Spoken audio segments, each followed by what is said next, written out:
Hey, what's going on, everyone? Dan Wanis here with the Daily Fantasy Press, and we are coming off a big week 6. And I want to take a minute and talk about my process and how I go about researching each week. So I put this video together on Monday. I gather my picks. The first thing I look at is matchups. So I want to exploit a player in a favorable matchup, and those are the guys I'm putting in this weekly video.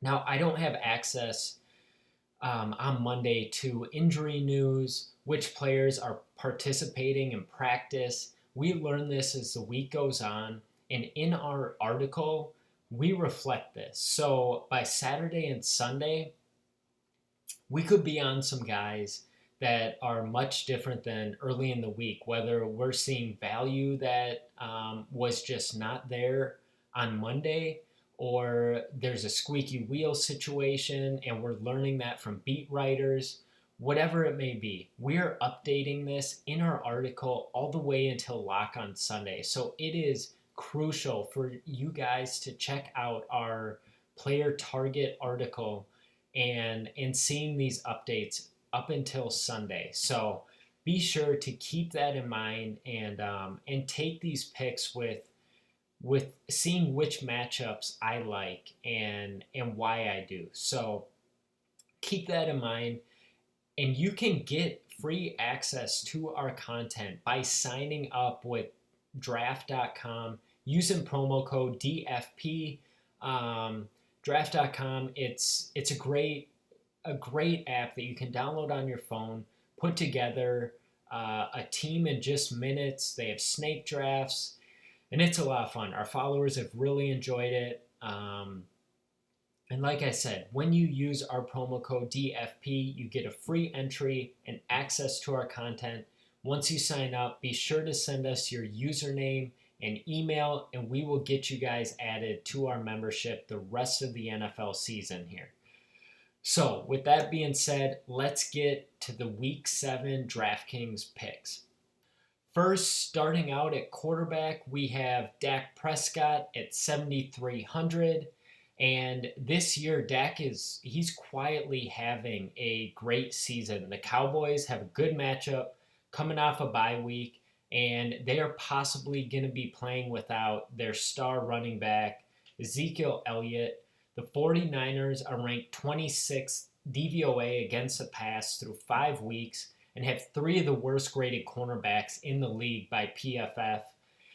There's going to be points scored in this game. They'll most likely be running these through Dak, through the air, on his feet. And I love pairing Dak and Dez, as the 49ers ranked 24th versus wide receiver ones this year and first against tight ends. So they're really going to be looking at Dez. And if we get the news that Ezekiel Elliott is suspended for the next 6 weeks, Dak Prescott, he's got a high floor and very high ceiling. So we love to see that in our quarterbacks. Next, moving on to running back, we have LaShawn McCoy at 7,400, and he's coming off a bye week as well. And this week in week 6, bye week teams did not fare well. However, I see this as time that Shady used to just heal his body and take the week off. Shady has not gotten a touchdown yet this season, and I see positive regression coming against a defense that's ranked 21st against pass-catching running backs. If 2017 Adrian Peterson can run through this Tampa Bay defense behind a brutal O-line, there's no reason why Shady can't just rip this defense apart. And he is one of my favorite running backs in this price range. The other running back we have here is Jay Ajayi at 6,200. And Ajayi looks solid last week. He's coming off 130 yards. And he gets a beautiful matchup at home, allowing an average of 138 rushing yards per game. Even playing for behind most of the game last week, Ajayi got 26 touches, resulting in back-to-back games with 25-plus touches in both games. And although his lack of usage in the passing game is worrisome in PPR formats, I could really see Ajayi going for over 100 yards, add a score to it, a couple catches out of the backfield, and at 6,200, he is easily set up to hit 3x, and a great value. Next, we have wide receivers. Leading off, Dez Bryant, 7,800. I mentioned him briefly with Dak. And Dez gets another solid matchup after his brutal start to the 2017 season. The schedule has not been favorable to him. The 49ers are very susceptible through the air. I love the Dak to Dez stack, as I mentioned earlier. And there should be another touchdown looming and possibly more as long as Beasley doesn't vulture any. Dez has 9 red zone targets through 5 weeks. He's good for 4th in the league with one less game. Dez gets a matchup against these woeful 49er cornerbacks, and he should just be able to feast. Next, Pierre Garçon at 5,800. And this year, the 49ers have run the sixth most plays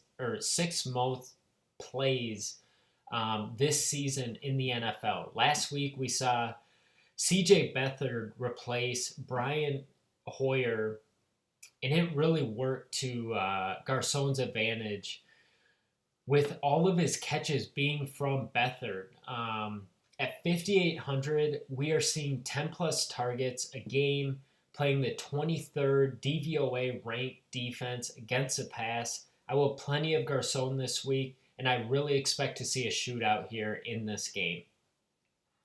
Last, we have Doug Baldwin at 6,600, and Baldwin is another guy coming off a bye week, and the Seahawks are going to be traveling across country to New York, and they will be facing off against the Giants.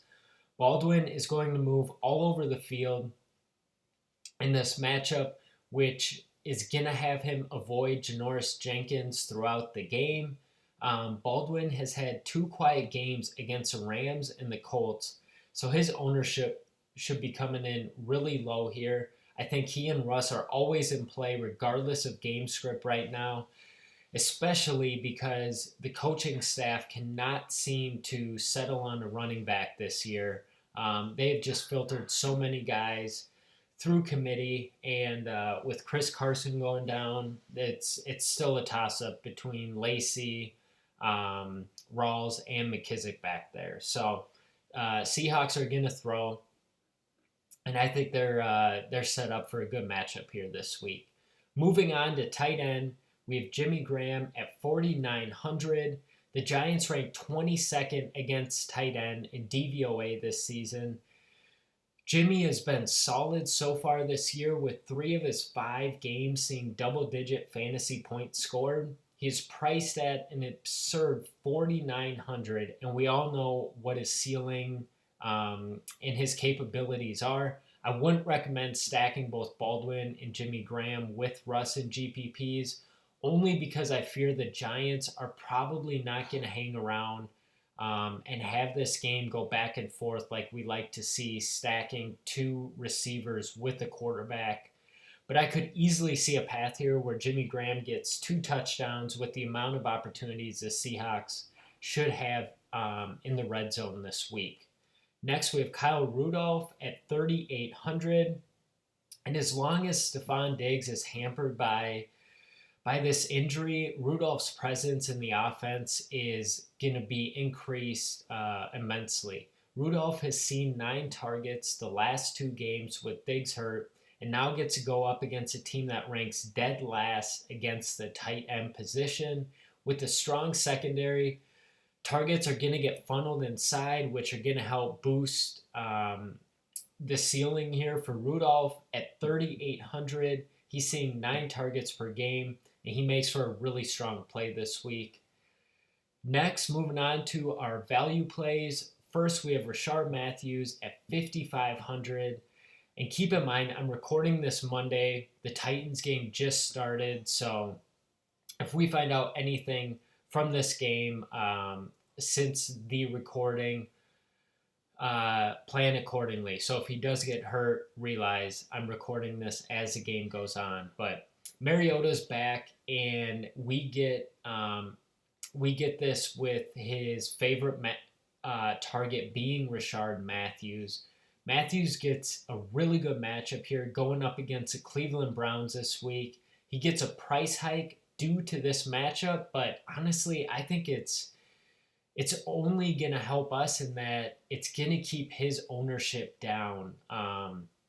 Matthews has averaged 8 targets per game this year with Mariota under center, and the big play potential is definitely there against the Browns, who are ranked 31st DVOA against the pass. I think at 5,500, he'll come in at low ownership. You don't need many shares, and he's going to be a good value. Next, we have Marquise Lee at 4,300. And Marquise Lee, he got banged up against the Steelers 2 weeks ago. He saw limited snaps, but last week he looked healthy.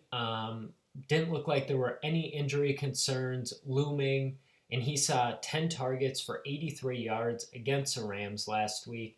The Jaguars even used him in the run game. He added 17 yards on the ground, and he is really taking advantage of Allen Robinson's absence. And Allen Hurns really has not been as productive as Marquise Lee. This week, the Jags match up against a weak Colts secondary, ranking 28th in passing DVOA. So he gets a favorable matchup. And like I said, it looks like he is going to be the more favorable target over Allen Hurns for Blake Bortles. And last, we have George Kittle at 3,600. And Kittle is slowly beginning to be a recognized player in DFS. But something a lot of people are not aware of is that he and CJ Beathard played 4 years at Iowa together. Last week, after Hoyer was yanked, Beathard came in against the Redskins, and 6 of 8 targets for Kittle came from Beathard. And the Niners face up against the Cowboys this week, and they are ranked 27th DVOA versus tight ends. Kittle has seen 17 targets the last 2 weeks. So the coaching staff clearly is looking to get the ball his way. And now with Beathard, they have a connection, and you can bet that he's going to be looking his way quite a bit in this favorable matchup against the Cowboys. Now, if you guys enjoy these videos, give us a thumbs up, subscribe to our YouTube channel so when we release these, you get notified instantly when the videos are posted. Be sure to follow us on Twitter at DailyFantasyPress. And also, like I said, try out Draft. Give it a try. Use our promo code DFP to sign up, and we will get you guys a season-long subscription included with that.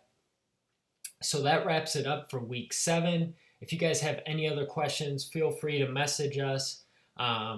And we look forward to having a good week this week, and we will be back for week 8 next.